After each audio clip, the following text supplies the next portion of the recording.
Bonjour et bienvenue sur la chaîne du chasseur d'étoiles de midi, chaîne de réflexion et d'humour sur les 12 coups de midi. Allez, aujourd'hui ça commence direct, petit résumé des 12 coups de midi, présenté par moi. Alors, Jean-Luc Reichmann, blablabla, le maître de midi, blablabla, oui, là. Alors, il y a un truc qui est très rigolo. Regardez comment il est habillé. Il a mis le sweat capuche bleu turquoise et il a mis son t-shirt, comment dire, que j'aime pas. Donc en fin de compte, il a mis les deux couleurs que j'aime pas. Donc c'est bien la preuve qu'il vient regarder ma chaîne. Bon, aujourd'hui je vais être cool, je vais le laisser, mais quand je l'ai vu arriver, j'étais éclaté de rire. Je me suis dit, eh bien, il sait que j'aime pas le turquoise sur lui et puis le violet. Et ben voilà, il a fait la totale. Donc il est rigolo, le Bruno, il est rigolo. Donc il est venu avec sa copine Basma, donc voilà, qui nous a fait un petit coup de mytho. Et je pensais qu'elle allait dire oui, alors sur les réseaux sociaux, ils ont dit non, mais bon, elle a pas dit, elle a pas dit. Donc voilà, allez, au coup d'envoi, la première question. Quelle expression familière signifie qu'on trouve porte close en allant chez quelqu'un? Il connaissait pas l'expression, donc c'était se casser le néné, bien sûr, le nez, hein, donc pas le néné, le nez.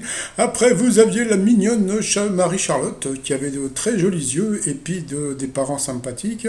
Donc bonjour aux parents de Marie-Charlotte et à Marie-Charlotte. Alors, avec quel titre le rappeur Dizzy a fait son retour en chantant que l'être humain est chelou, wesh. Tiens, j'ai mon t-shirt Zemmour wesh aussi.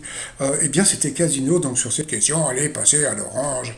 Après, vous aviez Popol, très souriant, avec une jolie chemise de rose, qui était venu avec, c'était qui, c'est son papa et sa jolie cousine. Voilà, bonjour mademoiselle.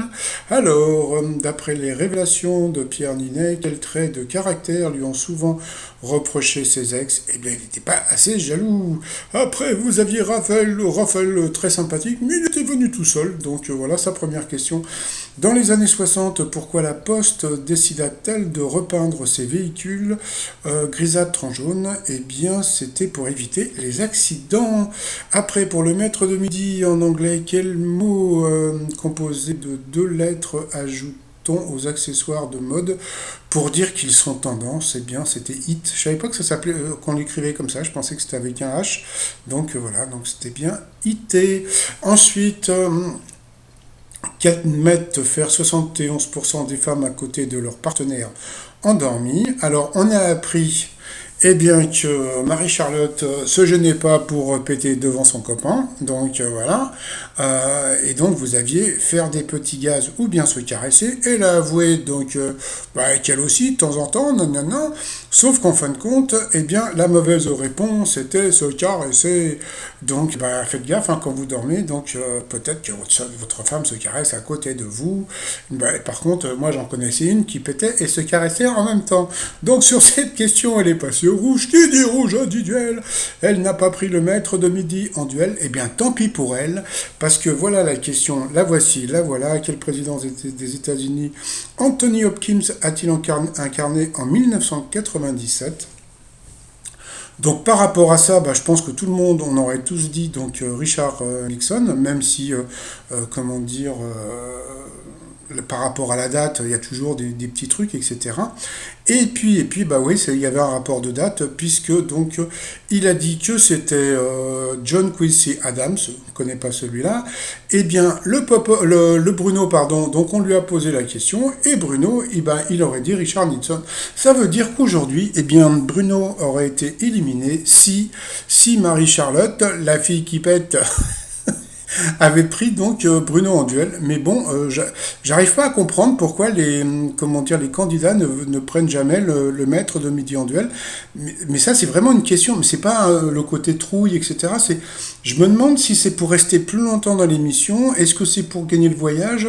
Parce que bon, je sais pas, voilà quoi, mais je comprends pas. Donc je pense que c'est une question que je poserais, puisque moi, comme j'ai déjà dit, si je devais participer à l'émission, je passerais très très vite au rouge, parce que je suis quelqu'un d'impatient, donc voilà, et puis ça me ferait chier de rester autant de temps dans l'émission. Donc, mais bon, donc je sais pas. Donc en fin de compte, Marie-Charlotte, voilà, donc elle a été éliminée. Donc bye bye Charlie, Marie-Charlotte prout. Ensuite, par rapport au coup par coup, quel mot est une abréviation? Donc la mauvaise réponse était simple, c'était le placebo. Donc voilà, après, quelle spécialité fait partie de la gastronomie lyonnaise? Donc comme en ce moment c'est la semaine de la gastronomie, eh bien le monsieur Thibaut Sombardier, je ne connais pas, donc c'est un pote à Jean-Luc Reichmann qui est venu.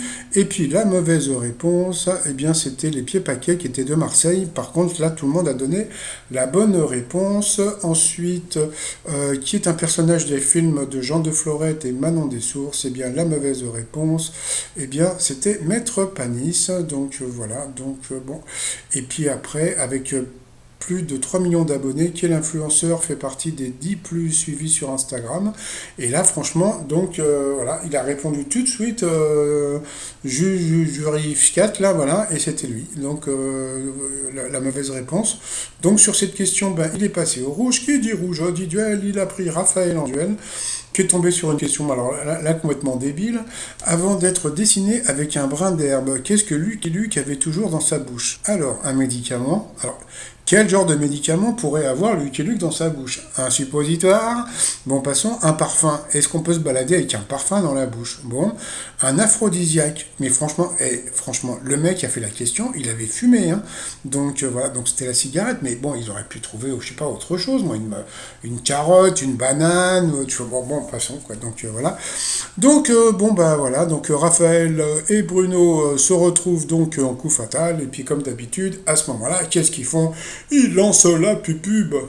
Alors, retour de pupube, alors tu te dis que bah, le pauvre Raphaël va pas faire long feu face à Bruno. Et puis mon cul, oui, mon cul, eh bien il n'était pas... voilà, il faut se méfier de l'eau qui dort et du Raphaël, eh bien voilà, donc même si au niveau imitation c'était pas vraiment ça, mais bon bah voilà quoi, donc bon bah il a eu des questions peut-être bon, un peu plus dures. Bon, après, comme je vous dis, après, c'est à vous de voir. Hein. Donc, en général, ce que j'ai remarqué, c'est que les fans de Bruno trouvent que c'est équitable. Les fans, celles et ceux qui veulent le voir partir, pensent que, comment dire, qu'il a des questions plus faciles. Et puis, moi, qui fais partie entre les deux, parce que moi je m'en fous, hein, qu'ils restent ou qu'ils partent, pour moi, c'est comme j'ai déjà dit, moi par rapport à Bruno, l'avantage c'est qu'il est sympa. Et qu'on ne sait jamais ce qui va nous tomber après. Donc imaginez si après il y a un nouveau maître du midi qui est con comme la lune, alors là, ça va partir. Donc, mais là, donc, comme il est sympa, donc voilà, donc bon, voilà. Et à la fin, eh bien, le Bruno, il a gaga, il a gagné, mais le Raphaël, eh ben, il a été plus fort dans, comment dire, au coup fatal qu'en imitation. Tout de mon passons. Après, par rapport au coup de maître, alors première question. À quelle partie du corps se rapporte la bedaine? Donc bien sûr c'était le ventre. Ensuite, quelle chanson des 20 dernières années est la plus populaire auprès des Français? Donc il a dit l'autre, donc l'autre c'était Marie de Johnny Hallyday. Eh bien c'était Formidable de Stromae. Franchement, pour connaître ce truc. Vous voyez, quand la production veut poser des questions difficiles, elle met des questions difficiles. Donc bon, bah, à cause de ça, il a perdu une étoile et un zéro.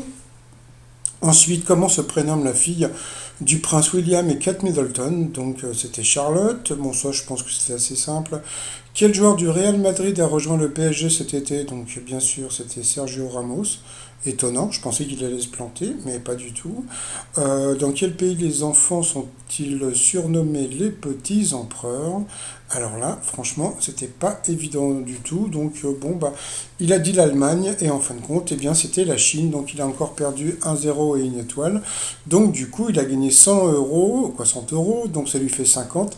Et là, le truc a été très rigolo, c'est que Jean-Luc Reichmann, donc voilà, en rigolant, a dit bon bah téléphonez, si vous appelez, vous pouvez vous aussi gagner 50 euros. Donc, voilà. Alors, je suis sûr qu'il y a des gens comment dire, qui vont téléphoner ou qui ont téléphoné. Mais bon, je sais pas, imagine le mec qui téléphone et qui gagne pas. Donc, bon, bah, c'est pas grave. Donc, voilà. Sinon, par rapport à l'étoile mystérieuse, bah, ça bouge pas trop. Donc, il y a un nouvel élément qui va sortir en haut, là. Je sais pas encore ce que c'est. Donc, normalement, c'est toujours Marion Game. Huguette de scène de ménage.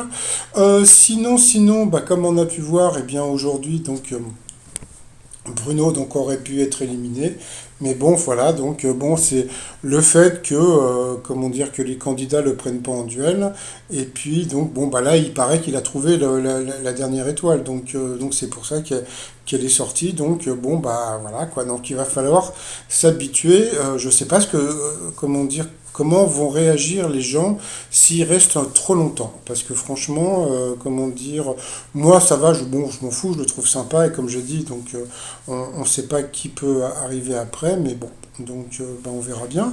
Sinon, par rapport aux audiences d'hier, eh bien c'est L'amour est dans le pré qui a éclaté, donc le petit Grégory, le pauvre, qui n'est arrivé que deuxième, etc., etc. Donc ce soir, qu'est-ce que vous avez? Bah, vous avez koh, eh bien koh qui va sûrement se faire battre par voilà par Hugo. Voilà, donc je pense que Hugo va battre koh encore ce soir. Donc déjà qu'ils avaient changé par rapport au vendredi, donc maintenant, bon, donc ils vont perdre en audience, mais bon, en part de marché, ils vont gagner parce qu'en général, c'est les jeunes regardent koh et puis les personnes un peu plus âgées regardent Hugo. Voilà, donc t-shirt du jour, donc bon, bah tout à l'heure, donc voilà, I believe, parce que bon, je m'étais trompé, mais bon, en général, je fais exprès de me tromper, mais pas sur ma chaîne, hein, je le fais exprès sur Twitter, donc je balance le t-shirt avec la faute, parce qu'après, il y a plein de gens qui disent, oui, c'est pas comme ça c'est écrit, etc. Et le fait qu'on te dise, etc., et ben ça fait un petit buzz comme ça, donc c'est assez rigolo.